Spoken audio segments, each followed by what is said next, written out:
Hello friends, KG classes में आपका स्वागत है।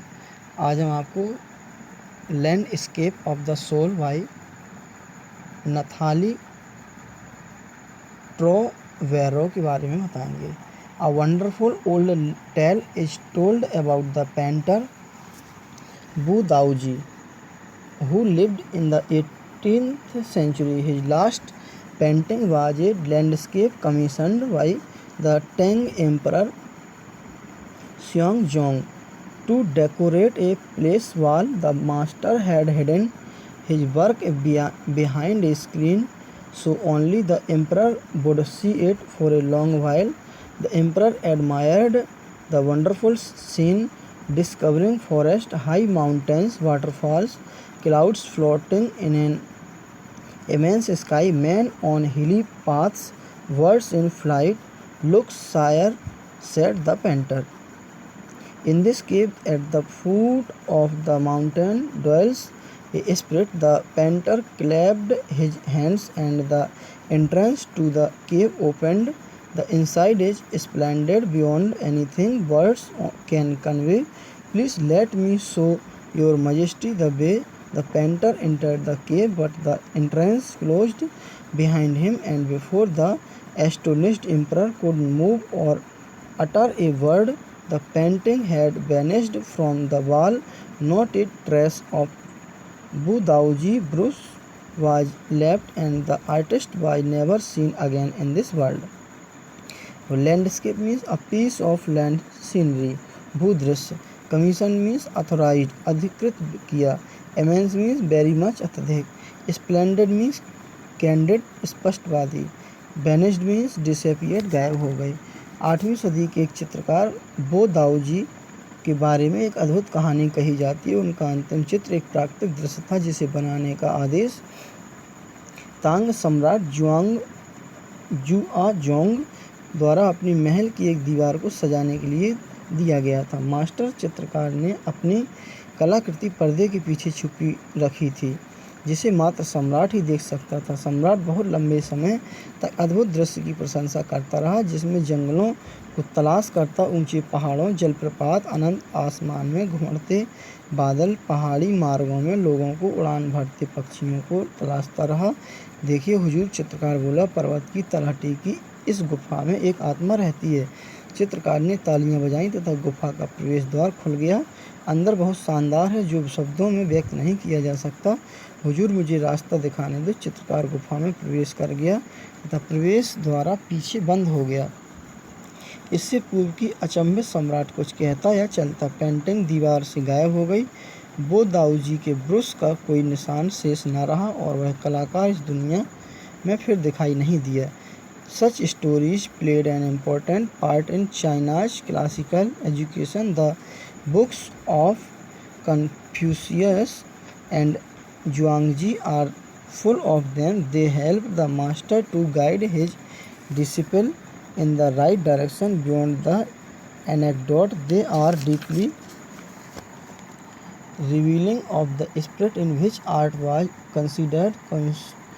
Contrast this story or another famous one about a painter who would not draw the eye of a dragon he had painted for fear it would fly out of the painting. With an old story from my native Flanders that I find most representative of Western painting. Anecdote means short story, लघु कहानी. Revealing means solving, उद्घाटित करती हुई. Contrast means compare, तुलना करना. इस तरह की कहानियों ने प्राचीन भारतीय शास्त्रीय शिक्षा में महत्वपूर्ण भूमिका निभाई. कन्फ्यूशियस व च्वांगजी की पुस्तकें इस प्रकार की कहानियों से भरी पड़ी हैं. वे गुरु को अपने शिष्य को सही दिशा दिखने में मदद करती थीं. कहानी से परे वे कला को गहराई से उद्घाटित करने वाली मानी जाती हैं. इस कहानी की तुलना करें एक अन्य प्रसिद्ध कहानी जो एक ऐसे चित्रकार पेंटर के विषय में है जिसने ड्रैगन बनाई तथा उसकी आंखें बनाने से मना कर दिया, क्योंकि उसे भय था कि वह उस चित्र में से उड़कर चली जाएगी. मेरे देश के फ्लैंडर्स की प्राचीन कहानी के साथ, जिसे मैं पश्चिमी पाश्चात्य चित्रकला का प्रतिनिधि मानता हूँ. इन 15th century Antwerp, a master blacksmith called Quentin Matsy fell in love with a painter's daughter. The father would not accept his son-in-law in such a profession, so Quentin sneaked into the painter's studio and painted a fly on his latest panel with such delicate realism that the master tried to swat it away before he realized what had happened. Quentin was immediately admitted as an apprentice into his studio. He married his beloved and went on to become one of the most famous painters of his age. These two stories illustrate what each form of art is trying to achieve: a perfect illusionistic illness in Europe, the essence of inner life and spirit in Asia. In the Chinese story, the emperor commissions a painting and appreciates its outer appearance, but the artist reveals him the true meaning of his work. The emperor may rule over the territory he has conquered, but only the artist knows the way within.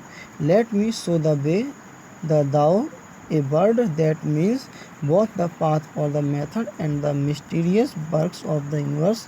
The painting is gone, but the artist has reached his goal beyond any material appearance. Sneaked means entered calmly, चुपके से प्रविष्ट हुआ. Delicate realism means living description, सजीव चित्रण. An apprentice means an untrained person, नौसिखिया. Illusionistic likeness means doubting equalness, भ्रामक समानता. Commissions means commands, आदेश देना. Goal means destination, लक्ष्य. Material appearance means worldly show, भौतिक प्रदर्शन. 15वीं सदी में एंटवर्प में क्वेंटन मैसिस नामक एक कुशल लोहार एक चित्रकार की बेटी से प्यार करने लगा. पिता ऐसे व्यवसाय वाले व्यक्ति को अपना दामाद नहीं बनाना चाहता था, अतः क्विंटन ने चित्रकार की स्टूडियो में चुपके से घुस गया तथा उसके हाल ही में पैनल का चित्रपट इतनी सूक्ष्मता से सजीव चित्र किया कि कलाकार उसे अनेक बार उड़ाने का प्रयत्न करने के पश्चात जान पाया कि क्या हुआ था. क्विंटन को तुरंत ही उसके स्टूडियो में एक अप्रेंटिस के रूप में, नौसिखिया के रूप में दाखिला दे दिया गया. उसने अपनी प्रेमिका से विवाह कर लिया और वह अपने युग का एक विख्यात चित्रकार बन गया.